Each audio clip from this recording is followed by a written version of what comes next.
Hi guys, it's Sunday and it's the first day of the month. Oh my God, ang bilis talaga ng panahon. Bukas pagising natin, Pasko na naman. Oh my God. So ito muna, aalis kami at mag-grocery shopping. So ayan ang ganap. Papalabas kami, papuntang Barangay Road. Parang ganun. Kasi nasa looban yung bahay namin. So yan yung aming Barangay Road at yan yung mga kabahayan namin, mga kapitbahay. Napaagoy tuloy ako sa speed bump kasi tuloy-tuloy lang tong driver ko.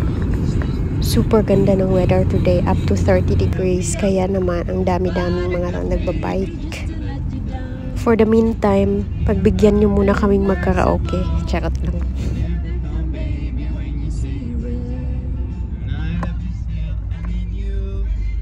More than anyone, darling, from the start. So build me up, buttercup, don't break my heart.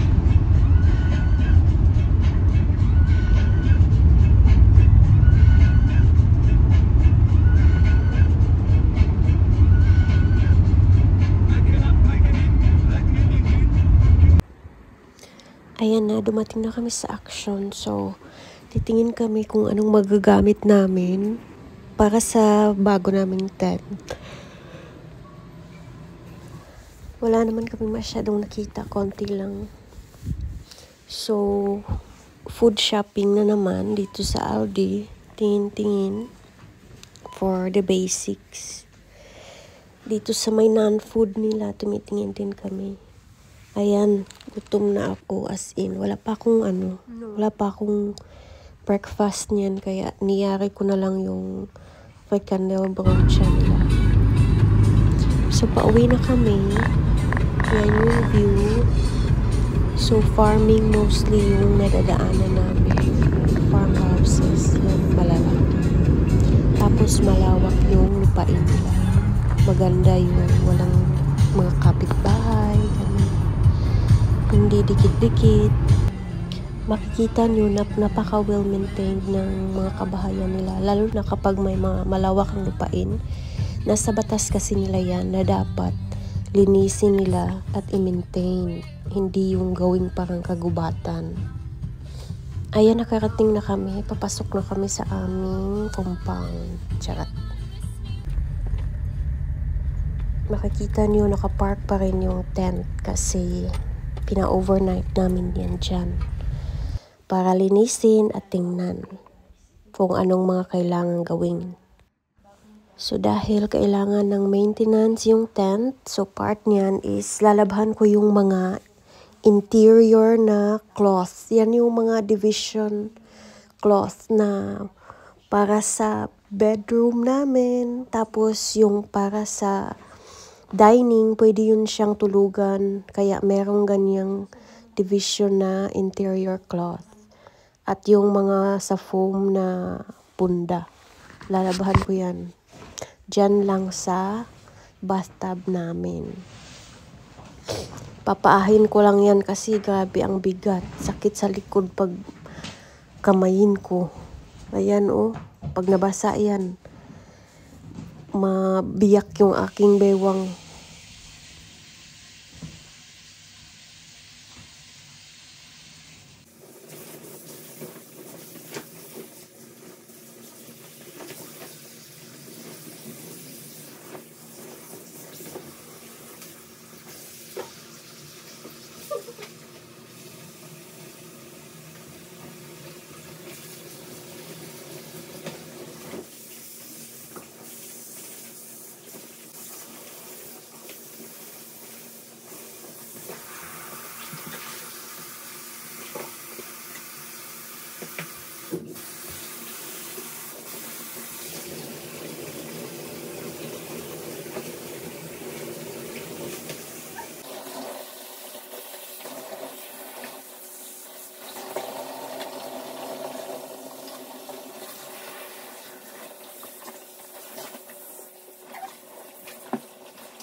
Ayan, sobrang bigat na niyan kasi basa na lahat kaya napaluhod na lang ako. Ay, Diyos ko. Mahirap talaga maging labandera lalo na sa mga malalaking tela. Kaya saludo ako sa mga labandera natin dyan sa Pilipinas na mano-mano. Sobrang sakit sa likod niyan. As in, isa lang yan.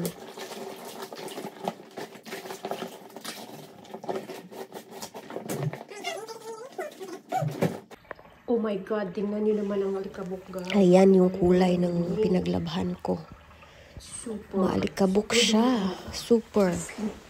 Napaka-milky na niya, guys. Ayan, oh. Laba-laba.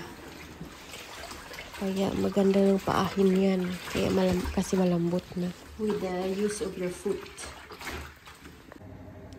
So, ayan, ako'y nagutom. So, habang naglalaba, nagpakulo ako ng munggo.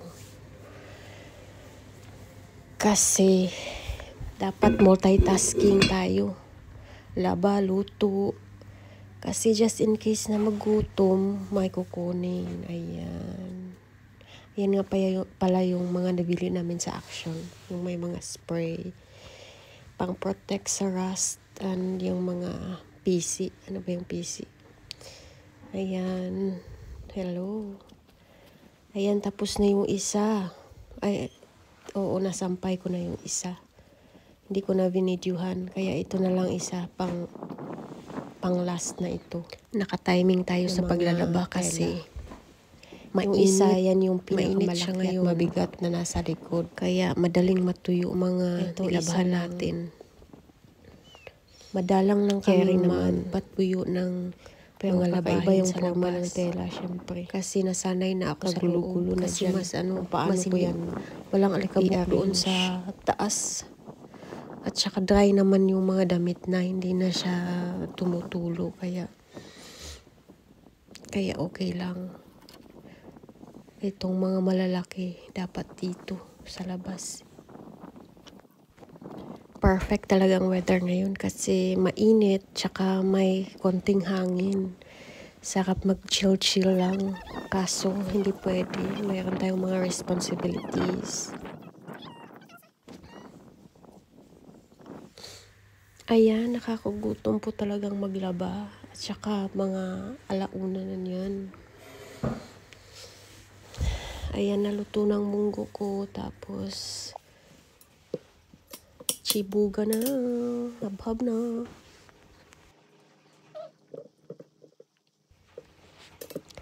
See you in my next vlog, guys. Bye!